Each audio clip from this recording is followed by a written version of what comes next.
genuine and full information about it. Whatever it is, regarding motorcycles, just talk to me. Hit that subscribe button down there. Let's be a family of Two Wheels Paradise. You love motorcycles? I love you.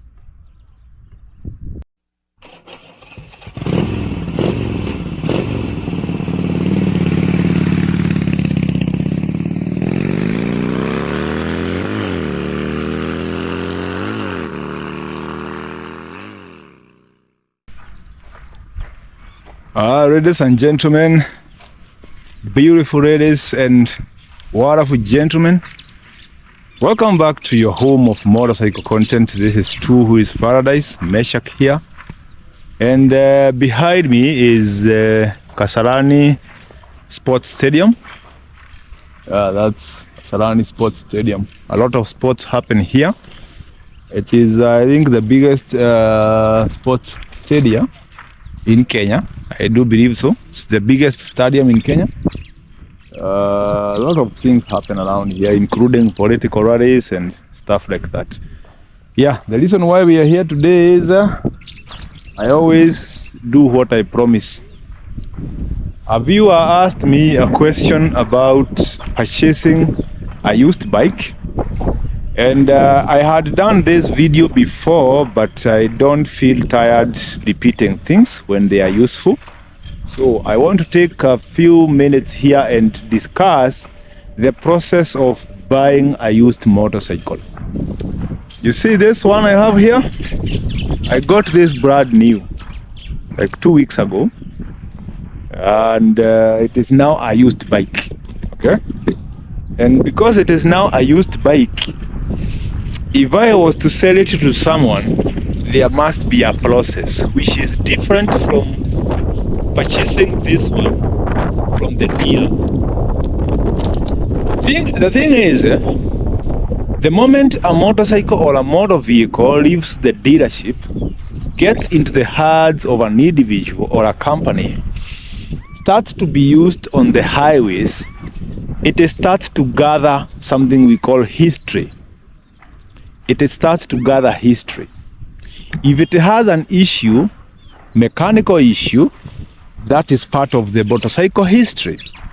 If it has a criminal history, somewhere it was used to commit a crime, it was used to do something unlawful, it is part of the history.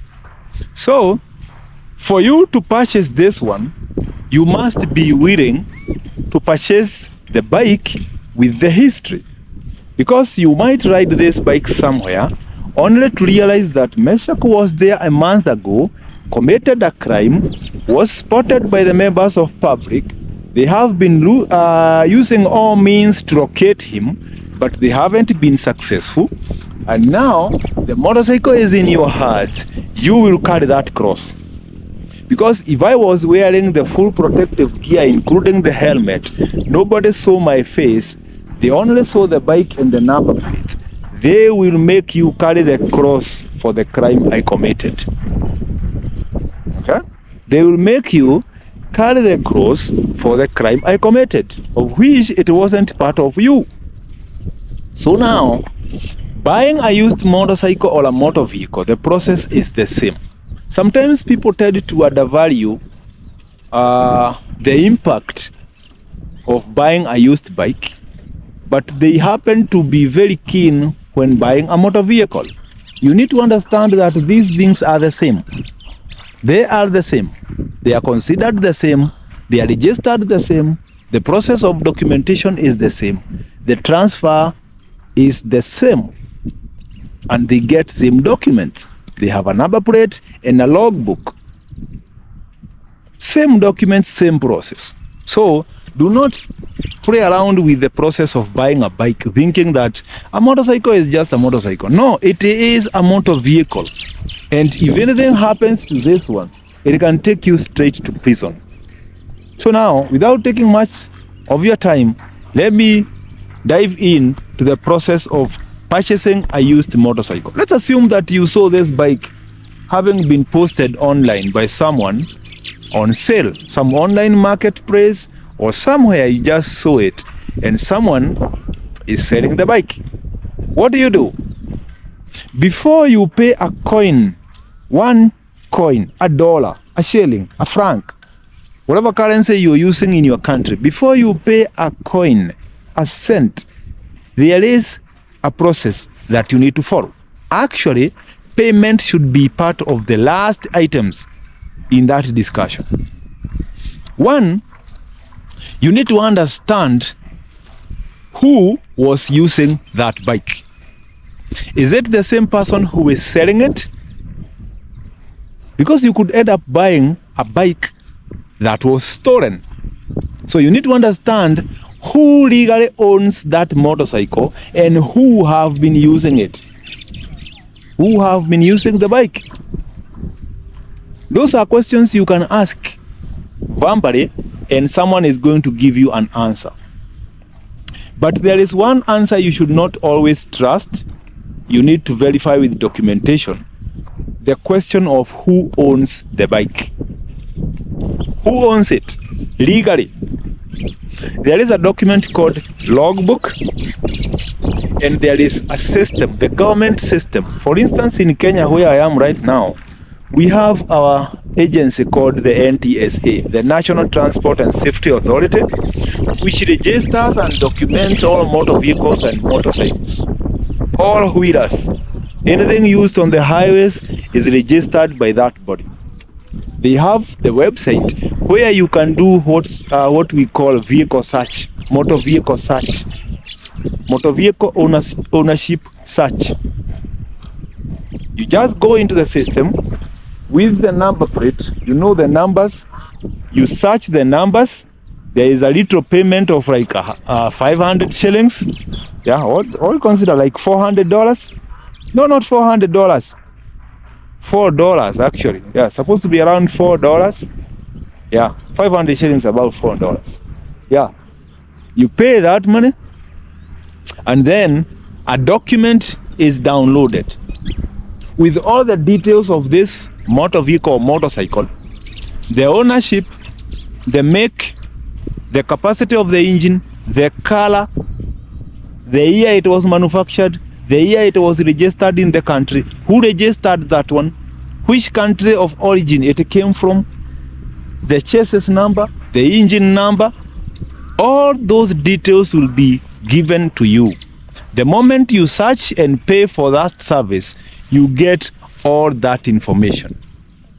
You get all that information.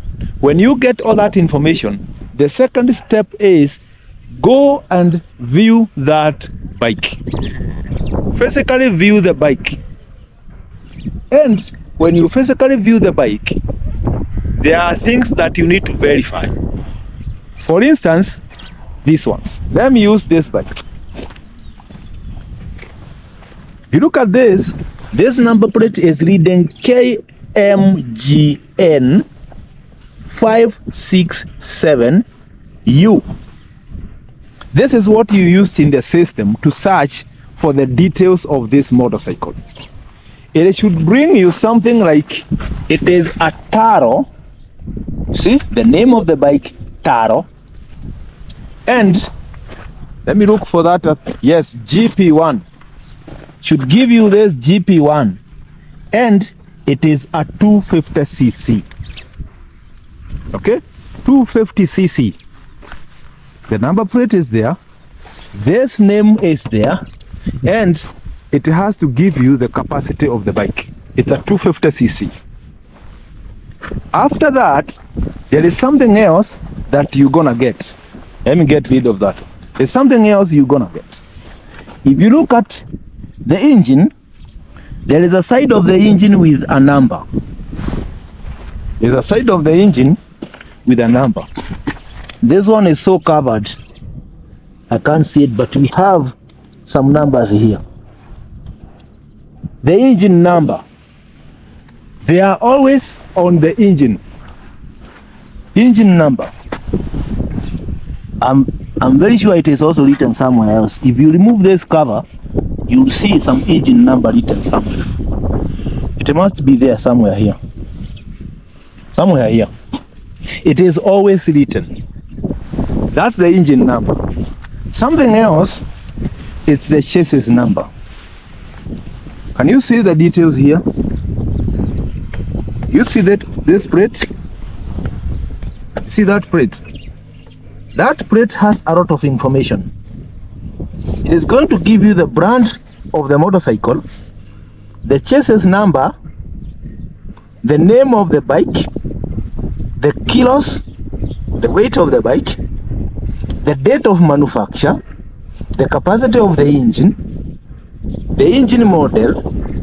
There is so much you're gonna get from that plate. And also here, see this one. This is another frame number, chassis number, engraved on the frame so that you cannot remove it from here.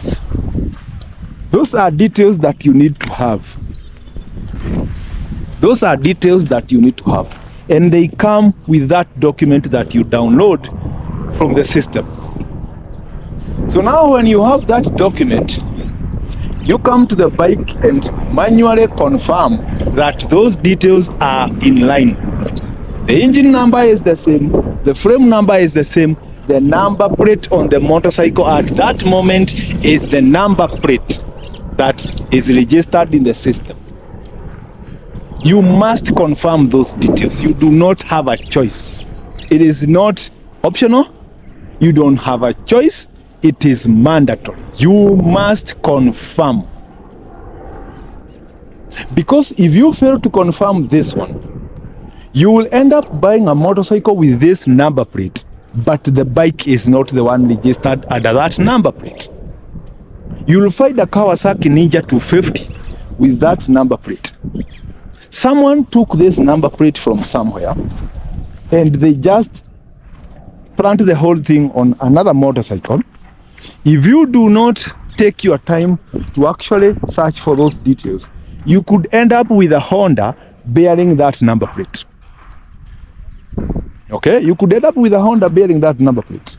And then you go to the insurance, you insure the bike. When you insure the bike, you are insuring the wrong bike. And if anything goes wrong, you trust me, the insurance company is not going to take it lightly. It is called insurance fraud. They can take you to prison. Or better still, they can refuse to pay your claim and leave you alone. Maybe someone hit you or you hit someone. Someone requires compensation, but the insurance company have refused because you insured the wrong bike. You insured the wrong bike. So those details are mandatory. You must check. That is the most critical point. You must check. When you're checking, the document you'll get from the system will tell you the names, full names of the person who owns that motorcycle. Full names. 3 names that are in the identification card, what we call the ID card or the passport. 3 names of the owner of that motorcycle, their ID number, identification number, and their tax identification number, what we call PIN, personal identification number for the tax authority. You'll get those details from there. They must be there in that document. If they are not there, then the document is not genuine. Because you must know exactly who owns this motorcycle. If it is in the name of a company, it should come with the name of the company, the registration number of the company from the registrar of businesses, and also the PIN, the identification number for the tax authority for that company. Because companies are individuals, they also pay taxes. You should get those details straight in that document. So when you come and verify what is going on here, you already have the bike, you already have that document, you have the details. Now it is time to verify if they are rhyming, they are correct with what is on the ground.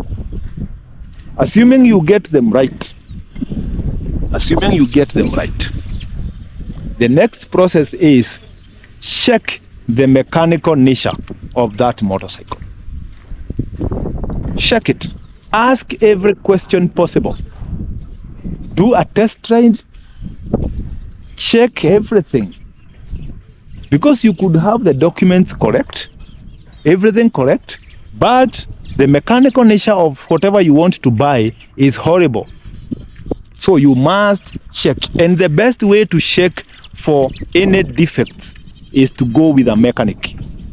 You take a mechanic you can trust and you go with them to the ground and confirm the mechanical nature of that motorcycle. Actually, what I like most is when you're buying a motorcycle, do not do test ride yourself. Because there is always the excitement of wanting to own something that makes your judgment skewed. It makes you irrationally judgmental when you have that excitement of wanting to own that motorcycle. You're going to sit on it and your head cannot tell you anything else. I want this bike and I want it and I want it now. You end up with a very, very horrible motorcycle. I have done that mistake myself one time and I'm still paying for it even now. I have done that mistake one time and I'm still paying for that mistake over 3 years later. Getting excited and ending up buying something horrible. So I suggest you don't do test ride yourself. Get a mechanic and a friend, just spend some time with the bike, have it checked completely, have it tested by your friend, by your mechanic. Let them test it because they have no excitement of buying it. They are not in need of it. If anything is wrong, they are going to tell you straight, this is not right. But for you, when you test it, you sit on it, your head is only ringing one thing. I want this bike and I want it now. So you tend not to be so reliable when it comes to judgment the moment you are buying a motorcycle. So if possible, do not test ride that bike. Don't test it. Let someone else test the bike. For instance, a bike like this one is very easy to test. You just ride it, doesn't have radiators, doesn't have a lot of things. So if you just ride it and 1 kilometer around, it feels okay, you can trust it, it is going to be okay. But there is another catch. You have to make sure you keep that bike on idling for at least 10 minutes.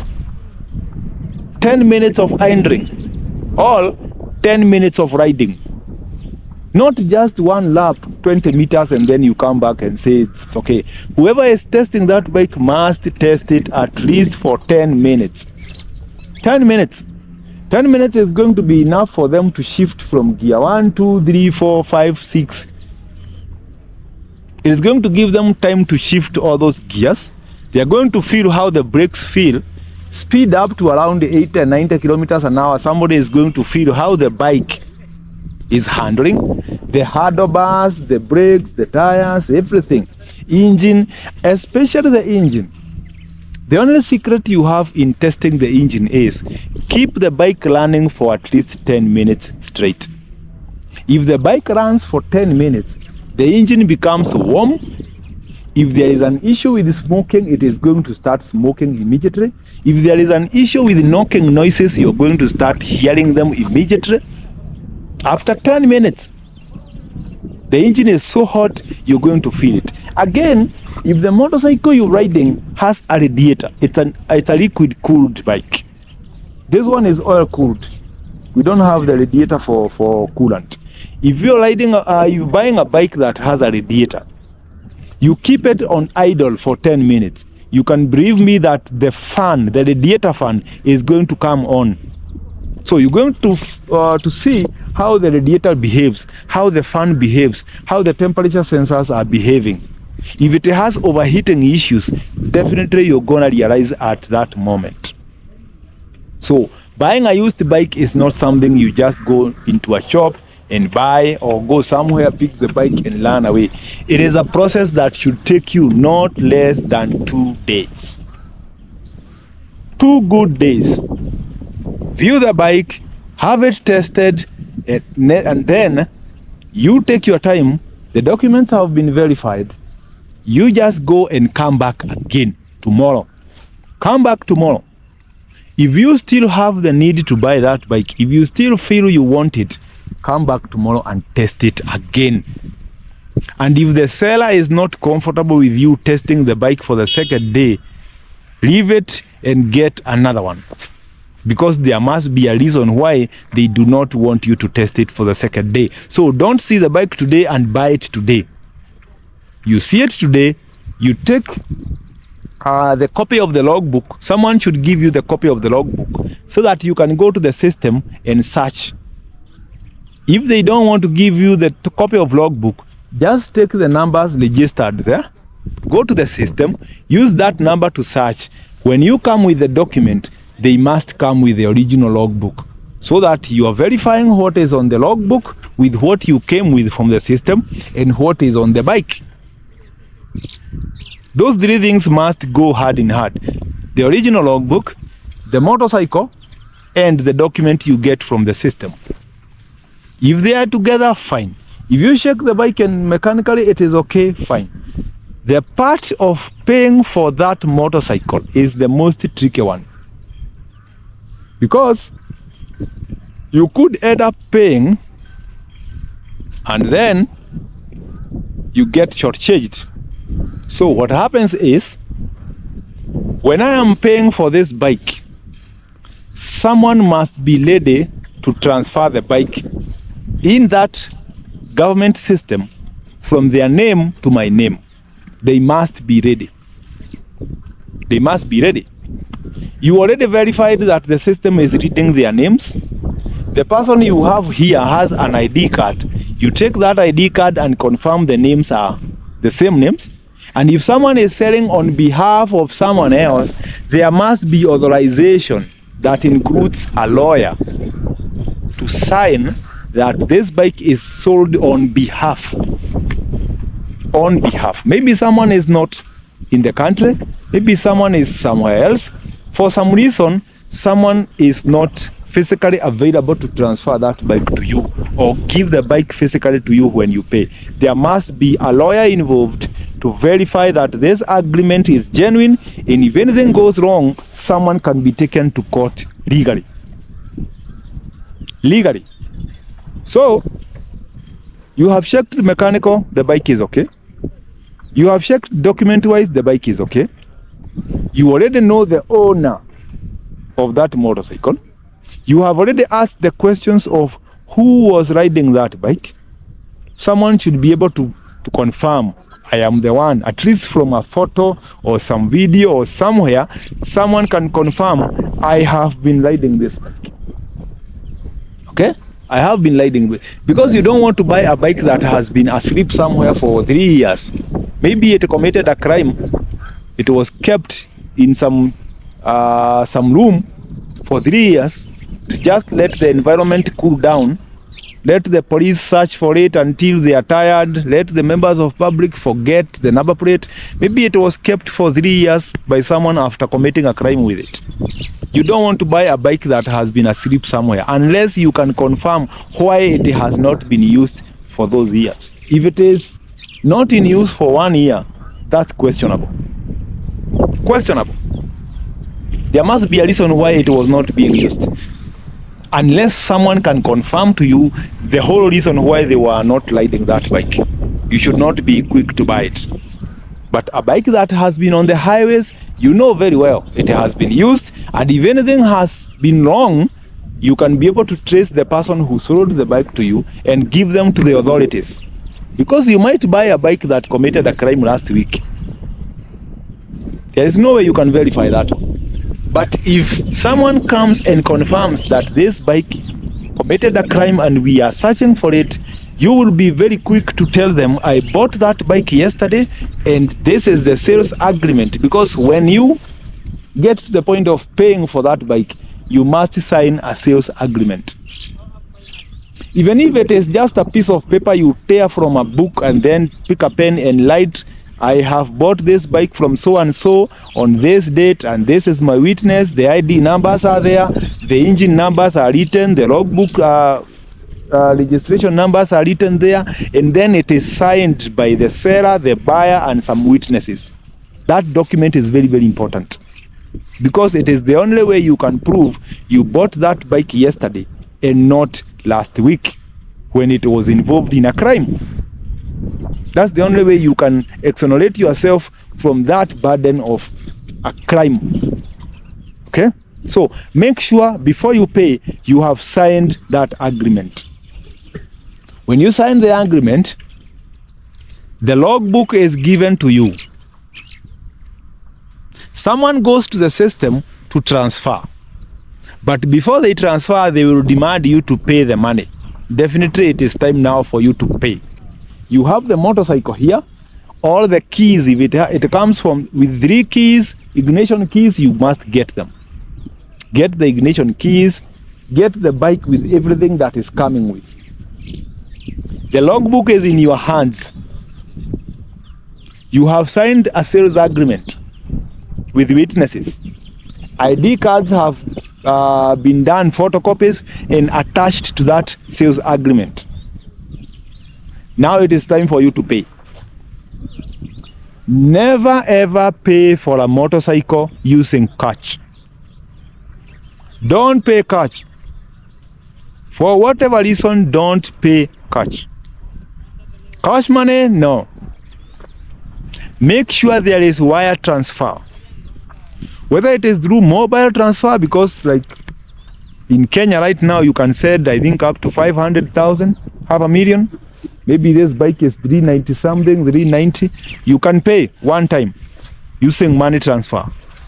Make sure you pay via money transfer, not cash in hand. No dollars. No dollars. You must have a wire transfer. Pay, whether through the bank or through mobile money. Make sure you have digital evidence of the payment, because it comes with the time, the amount, the account where you sent, the name of the account holder. All those details come when you pay via mobile money or bank-to-bank wire transfer. You get those details. In whose account did you deposit the money? What time? Amount? Account number? All those details are very, very important. You keep them for yourself, because they can also be used to save you from trouble. You can verify to the police that I paid yesterday at 11:36 a.m. and this is the money I say I paid to this account. The account holder's name, the details are there, the mobile number is there, everything is there. So if there is anything they want to ask that goes beyond yesterday 11:36 a.m., they should not ask you, they should ask the person who sold the bike to you. That is how you save yourself. Not guesswork. I think I bought it last week. No, it is last week, but one around weekend. No. Those things don't operate. When it comes to saving yourself from trouble, you have to be accurate with timings. You must be accurate. So you don't want to do that. So get a digital evidence of what time you paid, to who you paid, because you can pay them and then they are going to claim you never paid them in full. For instance, if you give me 300,000 and I want to play around with you and claim you gave me 297, we can fight because of 3,000. You gave me cash. There is no evidence of how much it was given. If I say it was not enough, trust me, we are going to fight because of it. But if you said me 397,000, there is no way I can claim you never paid me. That's how you save yourself. That is how you save yourself. So when it comes to you have paid, someone should get to the system and transfer. Unfortunately, in our country, we have system failures a lot of times. You might get unlucky, and that day the system is not behaving properly. That is not a big issue. You only write in that sales agreement, the system has failed to transfer at this moment, and the seller has been given up to 7 days from the moment they are paid their money to the moment they will make that transfer go through. It should not go beyond 7 days, because sometimes systems fail. Government systems sometimes fail. You're taking the bike home with the document, with the sales agreement, with everything, but they must make sure they have initiated the transfer within the next 7 days, or else you can take a legal step against them. But make sure before they leave, you have the original logbook.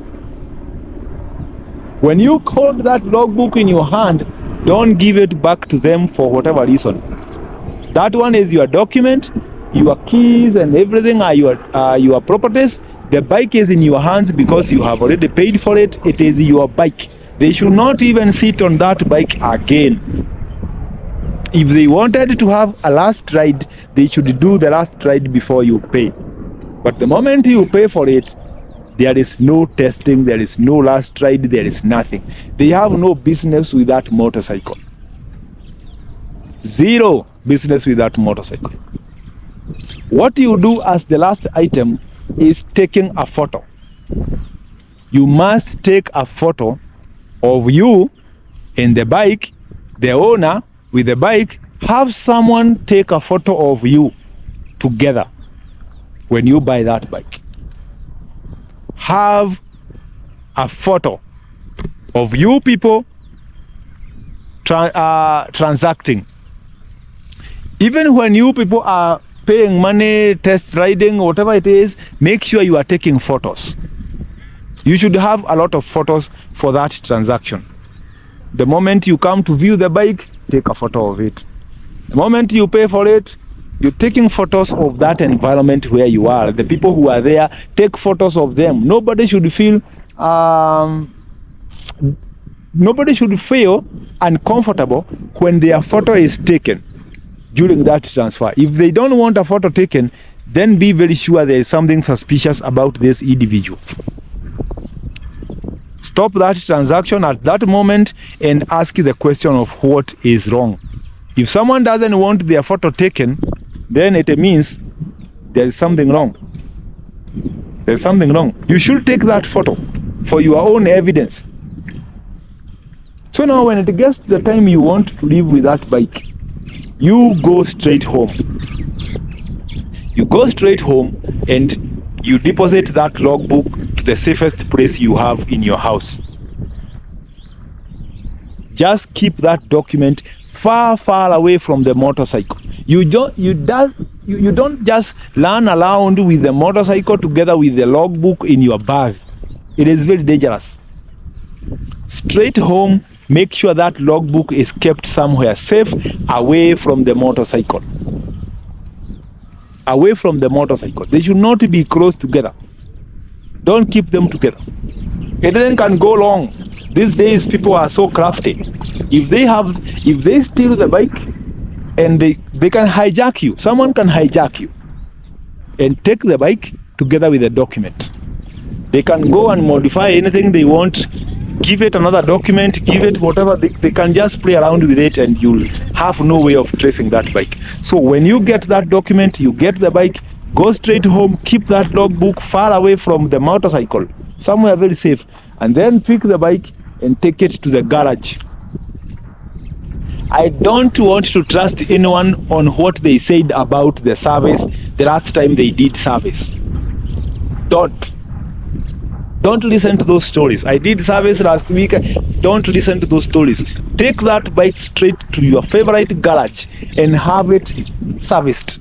Air filter, plugs, look at the brakes, look at the engine oil, look at the coolant in the radiator. Make sure that bike is serviced from zero. You mark the mileage and you start your life with that bike from that mileage. If you want to change oil every 5,000 kilometers, you will start from what you have done yourself, not what they told you. Because there is a tendency of people not servicing their bikes when they want to sell them. Even vehicles. When someone decides, I want to sell it, it is going to be the last time that vehicle will see garage. Even if it takes them another 1 year to get a buyer, trust me, they are not servicing that bike for the next 1 year. So you're going to buy a bike, they'll lie to you, they did service last week, then you're going to add another 5,000 kilometers on whatever, God knows how many kilometers it had done without service. So start the service yourself. I don't know whether I have left anything out. If you feel there is something I have left out, please talk to me in the comment. Tell me in the comments. I will not mind even adding another video, part 2 of this, to discuss whatever you feel maybe I have left out. Have you learned something? This is Meshach. Thank you so much for taking your time to actually watch my video up to this point. I don't take it for granted. You people have been a blessing to me for watching my videos and commenting, giving me feedback. Thank you so much. If you have anything you want us to talk about, be very open and be very sure to talk to me in the comments and tell me what you think. Trust me, I'll go and research on it and come back with genuine and full information about it. Whatever it is, regarding motorcycles, just talk to me. Hit that subscribe button down there. Let's be a family of Two Wheels Paradise. You love motorcycles? I love you.